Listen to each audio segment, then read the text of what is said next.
Hello friends, welcome to Das ICS institute. Das ICS institute के online platform पर मैं अनूप चौरसिया आप सभी का स्वागत करता हूं। हम लोग जो है ये देखने वाले हैं जिनको मैथ्स में काफ़ी प्रॉब्लम्स होती है। मैथ्स का बेसिक जिनकी काफ़ी कमज़ोर है मैथ, ठीक है, जिन्होंने पहले अभी जस्ट स्टार्ट किया है, पहले कभी मैथ नहीं पढ़ी है, जिनका इंटर मात्र हुआ है यानी 12th हुआ है और बहुत दिनों से कोई तैयारी करने की कोशिश कर रहा है मैथ की, तब भी उसमें कोई ना कोई प्रॉब्लम हो रही है।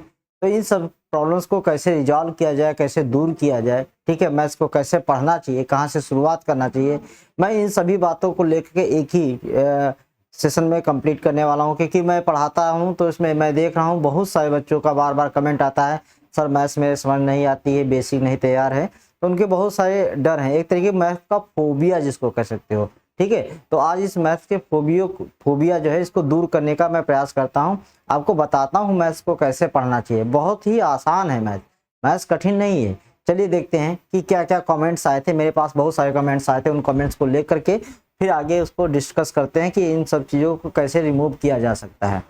जैसे देखा जाए तो यहाँ मैंने लिख रखे हैं कुछ कॉमन पॉइंट्स जो बहुत सारे बच्चों के आते रहते हैं हमेशा, ठीक है, आप देख सकते हैं। जी हाँ, यहाँ देख सकते हैं, पहला लिखा है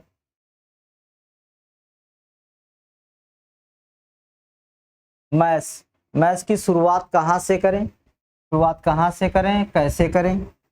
कमजोर छात्रों के लिए अब मैथ्स का डर होगा खत्म, ठीक है। मैथ को कैसे शुरू करना है तो मैंने कमजोर छात्रों के लिए ये स्टार्ट किया है। जैसे कुछ लोग कहते हैं कि मैंने आर्ट साइड से किया है मैथ्स, ठीक है, पहले कभी मैथ पढ़ी नहीं। एसएससी और रेलवे, ठीक है, ये बहुत बड़ा कंफ्यूजिंग पॉइंट है। वो लोग सोचते हैं क्या एसएससी और रेलवे के लिए अलग अलग से मैथ पढ़ें क्या, ठीक है, और कैसे पढ़ें। ये सारे पॉइंट मैं अभी डिस्कस करने वाला हूँ। एक और ले लेता हूँ मैं पॉइंट जिसमें इसमें कहा गया था मैथ्स बिल्कुल समझ में नहीं आती, ठीक है, पढ़ाओ उनको जैसे कोई क्वेश्चन थोड़ा सा अलग से आ गया, ठीक है, जैसा कर रखा है बिल्कुल वैसा आया तो कर दिया, थोड़ा सा लॉजिक उसके अंदर लगा दिया तो मैथ नहीं हो पा रही, तो उनके लिए ये दिक्कत आती थी। और कुछ बच्चे जो जिन्होंने अभी इंटर किया बिल्कुल नए हैं, यानी हमारा अभी अभी इंटर हुआ है, तो ये सारे प्रॉब्लम्स हैं सभी के जो अक्सर बार बार आते रहते हैं। इन सारे प्रॉब्लम्स को मैं एक ही पॉइंट में आज एक ही सेशन में कंप्लीट करने वाला हूं, ठीक है। इनको समझिएगा मैथ कैसे पढ़नी चाहिए और कैसे कंप्लीट करना है आप लोगों को, ठीक है। जी हाँ, अभी देखते हैं, ठीक। अब ये मैथ्स जो प्रॉब्लम है मैथ्स की, ठीक है, मैथ्स का डर, ठीक है, या कमजोर छात्र, विशेष तौर पर तीन चार बातों मैं लिख रहा हूं। कमजोर छात्र, ठीक, और विशेष तौर पर जो नए छात्र हैं, नए छात्र जो अभी कंपटीशन की फील्ड में आए हैं, ठीक है, ये बातें मैंने लिखी जिनको मैथ का डर लग रहा है, कॉमन बातें यही मिली। कमजोर छात्र और जो नए छात्र अभी कंपटीशन की फील्ड में आए हैं, उनको मैथ्स कैसे पढ़नी है, कैसे स्टार्ट करनी है। तो अब आप सुनिएगा मैं जो बताने जा रहा हूँ, ठीक है, और फिर बताऊंगा कौन सी, बहुत सारे दिमाग में चल रहा होगा कौन सी बुक स्टार्टिंग में पढ़नी चाहिए, ठीक है, कैसे करना चाहिए, मैं सारी बातों का आपको सजेशन दूंगा। तो सबसे पहले मैं ये कहूंगा आप एक तो कहीं से भी पढ़ें, वैसे मैं कहूँगा मैं यहाँ पढ़ा रहा हूँ इस प्लेटफॉर्म पर, ठीक है, इस प्लेटफॉर्म को आप सब्सक्राइब कर लें और यहाँ पर मैं रेगुलर बेसिक भी बातें बताता रहता हूँ, वहाँ से भी देख सकते हैं।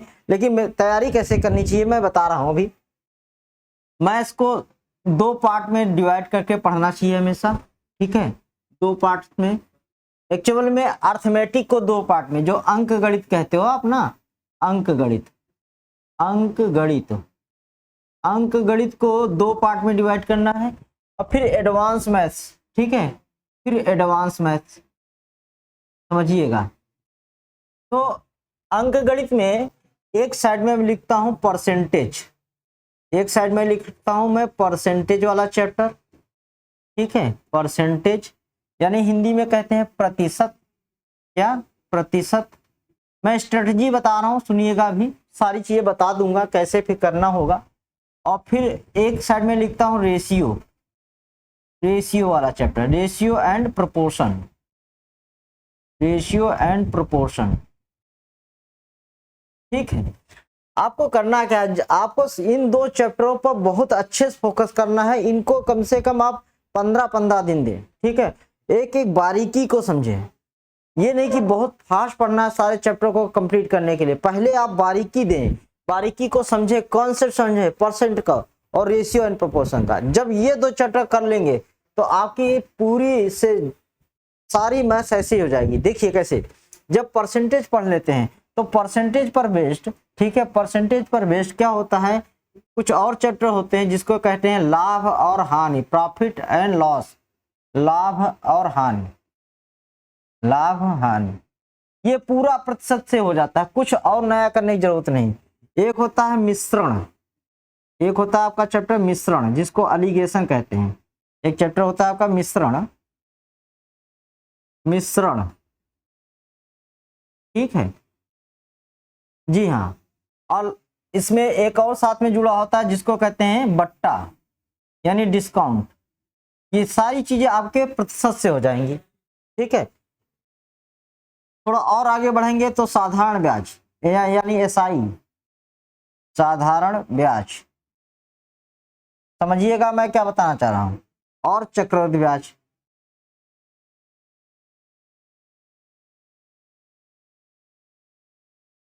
मैं गारंटी देता हूं जिनको प्रतिशत बहुत अच्छे से आता है, ये 4 चैप्टर आपको बहुत आसान लगने वाले हैं और सारे उसी के कॉन्सेप्ट से, परसेंटेज के मेथड से ही सारे चैप्टर्स मैं कंप्लीट करा दूंगा। ठीक है, आपको कुछ नया पढ़ने की जरूरत नहीं, कोई ना फार्मूला ना कुछ, केवल बस प्रतिशत समझ में आना चाहिए। तो इस वजह से प्रतिशत पर समय दें। ठीक है, और प्रतिशत से ये 4 चैप्टर यानी 5 चैप्टर अर्थमेटिक के ऐसे तैयार हो जाएंगे। किसी भी कंपटीशन की तैयारी कर रहे हो आपको कहीं पर भी कोई दिक्कत नहीं आएगी। हाँ, कौन सी बुक रिफर करें उसके लिए आप रुके रहें, लास्ट तक वीडियो बने देखते रहें, ताकि आपकी जो भी प्रॉब्लम्स होगी मैं सारी प्रॉब्लम का समाधान करने वाला हूँ। ठीक है, आगे मैंने कहा आगे जो आपने रेशियो पढ़ रखा है तो इससे क्या होगा, आपने रेशियो पढ़ रखा होगा तो इससे बहुत सारे चैप्टर तैयार हो जाएंगे। जैसे अगर मैं कहूँ कि रेशियो और प्रोपोर्शन के बाद में यहाँ पर आयु वाला एक चैप्टर आता है। कौन सा? आयु, एज प्रॉब्लम्स, आयु संबंधी, आयु संबंधी। बस रेशियो से ही सारे क्वेश्चंस हो जाएंगे। फिर इसके बाद में कार्य और समय, कार्य और समय, कार्य और समय हो जाएगा, सिंपल सी बात है। ठीक है, कार्य समय हो जाएगा तो नल और टंकी भी हो जाएगा आपका, नल और टंकी हो जाएगा। ठीक है, रेशियो से ही करना है, कुछ नया तरीके नहीं, सारे रेशियो मेथड से ये सारे क्वेश्चन हो जाते हैं। देन इसके बाद में आप ऐसा जब कर ले जाते हैं तो इसमें स्पीड यानी चाल, दूरी, समय, कौन सा? चाल, दूरी, चाल, दूरी और समय,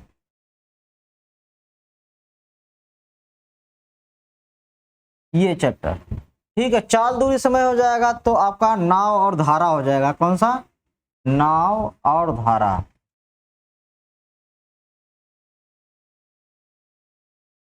ठीक, ये देखिए सारे चैप्टर मैं इतने सारे जो चैप्टर हैं ये 3, 2, 5 और 6 सारे रेशियो पर बेस्ड कंप्लीट करा दूंगा। यानी 6 इधर के हो गए, 5 इधर के, 11, 12, 15 चैप्टर ही होते हैं जो कॉमन ज्यादातर पेपर में पूछे जाते हैं, आसानी से हो जाएंगे। आपको जरा सा भी टेंशन नहीं लेना है, आप बस इन सभी प्रतिशत और अनुपात समान पर फोकस करके तैयारी कर लें। ठीक है, अगर आपको लगता है कि और कोई इस तरीके से नहीं पढ़ा रहा है, आपको लगता है मैं जैसे बता रहा हूँ इससे आसानी हो सकती है, तो आप इस चैनल पर आएँ और आप देखेंगे मैं एक ही चैप्टर के बेस पर ये सारे चैप्टर करा दूंगा, ये वाले इन चैप्टरों पर बेस करा दूंगा। मेरा यही तरीका ही है। मैं बहुत सारे ये नहीं इसके लिए कुछ और लॉजिक लगा रहा हूँ, उसके लिए और कोई लॉजिक, ये 2 पार्टों में अंक गणित को बांट करके मैंने तैयारी कराई है। और जो बच्चे पढ़ रहे हैं उनको समझ आ रहा है, उनको जान रहे हैं कि कैसे तैयारी कर रहे हैं और एक एक क्वेश्चन होता है उनसे। ठीक है, आगे चलते हैं। अब मैंने कहा था अलजेब्रा के लिए, ठीक है, अलजेब्रा के लिए, अलजेब्रा में भी कुछ नया नहीं है। ठीक है, अलजेब्रा में 3-4 पॉइंट हैं, 3-4 चैप्टर्स हैं, उनको थोड़ा सा फोकस करना है। ठीक है, अलजेब्रा में अगर देखा जाए, ठीक है, अलजेब्रा में एक, ठीक है, जब एडवांस में जाते हैं, एडवांस में अलजेब्रा एक पोर्शन आ गया, अगर देखें पूरी तरीके से थोड़ा सा अलग तरीके बताता हूँ मैं। अभी बुक के बारे में डिस्कस करना है मुझे, परेशान ना हो। एडवांस में 2 पार्ट में डिवाइड कर देता हूँ, एक अलजेब्रा वाला पार्ट। तो आजकल अलजेब्रा में कोई फार्मूला तो लगता नहीं है, सब वैल्यू पुटिंग से हो जाते हैं ज़्यादातर, ठीक है। अलजेब्रा करना है, और जिनको ज्यामिति से बहुत बच्चों को डर लगता है, ज्यामिति से, ठीक है। तो ज्यामिति में कुछ डर की बात नहीं, ज्यामिति में आपको पहले बेसिक तैयार करना चाहिए। बेसिक में क्या है, प्रॉपर्टीज, थ्योरम्स, ठीक है, जो आपने कभी 9th 10th में पढ़ी होती है। तो प्रॉपर्टीज जिसको आती है वो ज्यामिति आसानी से कर ले जाता है, ठीक है। मेंसुरेशन, लोग कहते हैं मेंसुरेशन में बहुत फार्मूले हैं, अरे कुछ नहीं, फार्मूले हैं, कॉन्सेप्ट है मेंसुरेशन में भी, और ये बस कंप्लीट है। इस तरीके से मैथ को तैयारी करना। आप एक बार हमारे चैनल से जुड़े और देखेंगे, ठीक है, कि कैसे तैयारी करनी है। और मैं इसके लिए एक नया सेशन, एक बेसिक जो मैथ है, बेसिक मैथ्स के लिए एक नया सेशन लाने वाला हूँ बहुत ही जल्दी, ठीक है। तो इस चैनल को जरूर सब्सक्राइब करें और बेल आइकन को ऑन कर लें, ताकि जब भी स्टार्ट होने वाला हो आपको तुरंत ही पता चल जाए। फिर भी मैं बता देता हूँ, ये मिड अप्रैल में स्टार्ट होने वाला है। जो यूपीपी की तैयारी कर रहे होंगे बच्चे, ठीक है, रेलवे में एएलपी की तैयारी कर रहे हैं या एसएससी की स्टार्ट किए हैं, उनके लिए काफ़ी हेल्पफुल होने वाला है। अब बुक की बात आई, सुनिए, कहते हैं कौन सी बुक पढ़ें।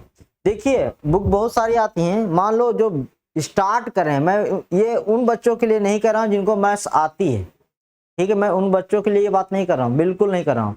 मैं उनके लिए कह रहा हूँ जो मैथ्स में प्रॉब्लम हो रही है, मैथ्स की शुरुआत कर रहे हैं, उनके लिए मैथ्स की 2 बुकें आती हैं। मैं एक बुक ज़्यादा रिकमेंड करूँगा, आर.एस. अग्रवाल।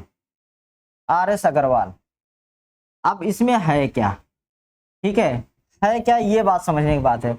सभी पास आर.एस. अग्रवाल होगी, कहेंगे नया क्या है, और फिर सोचेंगे अरे यार उसमें सॉल्यूशन बहुत बड़े बड़े दिए। आपको मैं सॉल्यूशन के ऊपर नहीं जाने दे रहा हूँ, आपको सॉल्यूशन आर.एस. अग्रवाल का नहीं देखना है, आपको वहां से क्वेश्चन देखने हैं, और सॉल्यूशन जो करने का तरीका होगा वो मेरा लिखाइएगा। देखिएगा एक लाइन में सॉल्यूशन होगा, तो आपको करने का तरीका समझ आया। आपको क्या करना है, आपको बुक उठाइएगा और पूरी बुक सॉल्व करनी है, A to Z, एक क्वेश्चन। तो करेंगे कैसे, वहां से प्रैक्टिस करेंगे, और तरीका जो है मेरा जो पढ़ा रहा हूँगा, आप उस तरीके से उस क्वेश्चन को करने देखिएगा। आप जब करेंगे बच्चे तो देखेंगे सारे क्वेश्चन हो रहे होंगे मेरे तरीके से, और आपका कॉन्फिडेंस भी बिल्डअप होगा। तो ये बेसिक जो आर.एस. अग्रवाल की बुक है, ये यूपीपी के लिए और एसएससी के लिए बेस, ठीक है, और रेलवे के लिए सफिशिएंट बुक है। अगर जब ये बुक कर ले जाते हो, देन उसके बाद में अगले स्टेप पर जाइएगा आप, ठीक है, अगले स्टेप पर जाइए। एसएससी के लिए आते हैं किरण की, ठीक है, किरण की बुक आती है जिसमें प्रीवियस ईयर पेपर्स होते हैं, उन बुकों को उठाइएगा। मैं गारंटी देता हूं आप धीरे धीरे ग्रेजुअली इंक्रीज कर जाएंगे, आपका मेथड अच्छा हो जाएगा। तो आप ऐसा जो मैंने बताया इसको करने की कोशिश करें, और कोई प्रॉब्लम होती है, फिर से कोई डाउट आता तो जरूर बताएं। मैं फिर से कह रहा हूं, मेरे इस चैनल को जरूर सब्सक्राइब कर लें। इस चैनल को जब सब्सक्राइब करेंगे तो आपको यहाँ से प्रॉपर गाइडेंस मिलेगी, और कैसे पढ़ना है, क्योंकि अपकमिंग वैकेंसी यूपीपी में आने वाली है, 30-40 हज़ार वैकेंसी आने वाली हैं। उन वैकेंसियों को लेकर के मैं एक टारगेट बैच पढ़ा भी रहा हूँ, आप उसको ज्वाइन करें। और फ्री बैच है ये, ठीक है, फ्री बैच है, यहाँ मैं कोई जो है रुपया लेकर के नहीं पढ़ा रहा हूँ, ये फ्री इनिशिएटिव है सभी बच्चों के लिए, तो सभी के लिए काम आने वाला है। चलिए आप इस स्ट्रेटजी पर कॉल कीजिए और बताइएगा मुझे। Thank you for watching.